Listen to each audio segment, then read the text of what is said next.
Hi, it's Stacy from familieswithgrace.com, and I wanted to talk with you today about how to stop eating out as much. So I have 10 tips for you to eat at home more often. If you would have asked me a couple of years ago whether we eat at home more or eat out more, I would have told you that we eat at home more. And while that is probably true, I realized it wasn't nearly as true as I thought when COVID struck. In the couple of years since then, I've learned more about how to stop eating out as much. We do still eat out, but it's usually just a meal or two a week. Combining my 12 years as a mom, 22 years as a wife, and 2 years during the pandemic, I've learned a few tips for how to stop eating out as much. We enjoy eating at home more now than ever. In fact, I've had more times that I chose to eat at home now rather than eat out.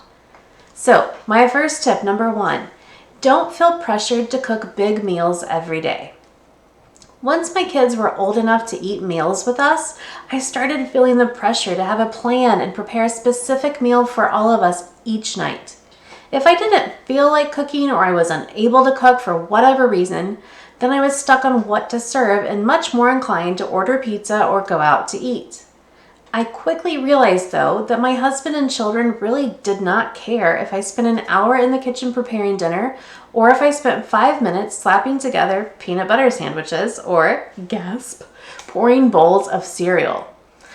Let go of the pressure to cook big meals every day. It is not necessary. Number 2, keep easy options in stock. Another way to stop eating out as much is to keep easy-to-make options in your pantry or freezer. One of my easy go-to meals that I try to always have on hand is pre-made pizza crust. For our family of 4, I make 2 12-inch pizzas by putting toppings on them and popping them in the oven. Very easy and simple. My son and husband usually have pepperoni. My daughter and I usually use barbecue sauce and top it with chicken and onion. I use the pre-cooked grilled chicken from the refrigerated section of the grocery store to help make prep even easier. Other things I like to keep on hand and rotate through include SpaghettiOs, bagel pizzas, frozen French toast stick bites, salad kits, frozen fajita chicken mix, frozen pizza, cereal, instant oatmeal, and frozen waffles or pancakes. When you have a busy night or you just don't feel like cooking, having quick and easy items on hand can make it easier to eat at home than ordering out or going out to eat. Number 3, find a good way to meal plan. I'm guessing you're not surprised for me to bring up meal planning, but it really does help. I typically do meal planning on Sunday evenings and pick up groceries on Monday afternoons, but find whatever time works best for you. I am a big fan of keeping things simple, so keep it simple. Often I use a list to write down what meals I plan for the week. Recently, I've gotten back into the habit of planning what night we'll eat what meal, but that's mostly because our schedule has been busier lately. Find a system that works for you that you can easily use and stick with it. Meal planning helps reduce food waste and gives you options for what to make for dinner when you're too tired to figure it out at dinner time. You can find additional tips for meal planning made easy over on the blog familieswithgrace.com as well. Number 4, try new recipes. Making food at home can end up with you getting stuck in a rut and rotating through the same recipes over and over and over. And that makes you feel more inclined to want to go out to eat. Or at least it does me. Let's find something different. Instead, try new recipes regularly. In fact, these past few months, I average about 2 new recipes each week. Using meal kit delivery services initiated that change, and I've stuck with it.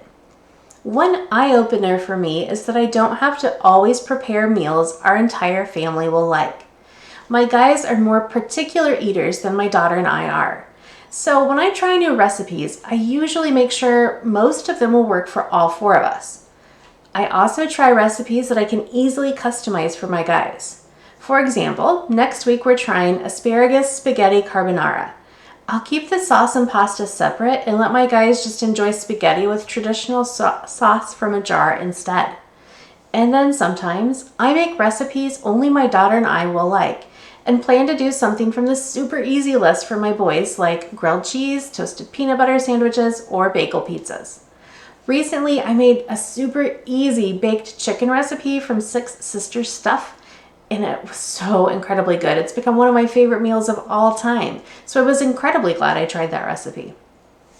Number 5, involve your family. Getting your family involved with what to cook at home is another great way to stop eating out as much.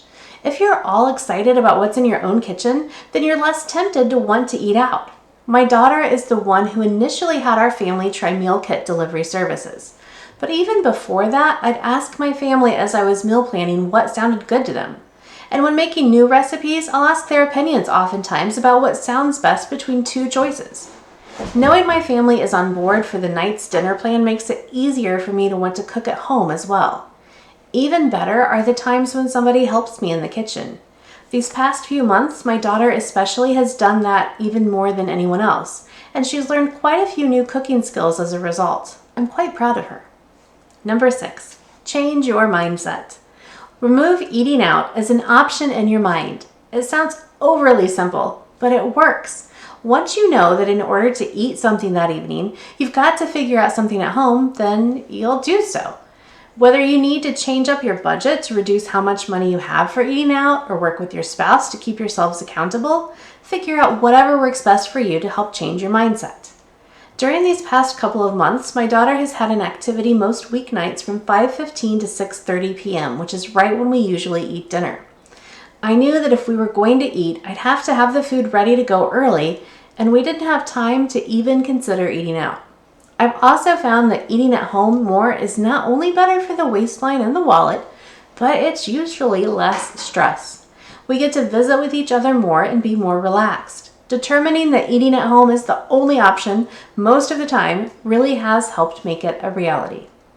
Number 7, make sure you have what you need. This kind of goes along with meal planning because part of meal planning is making sure you know what you're making and also what ingredients you need. To stop eating out as much, make sure your kitchen is stocked for the week or however long you go in between grocery shopping trips. If you don't have the ingredients for something you were planning to make, then you're more likely to give up and order in or go out. Been there, done that. Keep regular items well stocked. I have some shelves in my garage where I am able to store non-perishable items and a chest freezer where I can store extra frozen food. Both of these things help keep me stocked.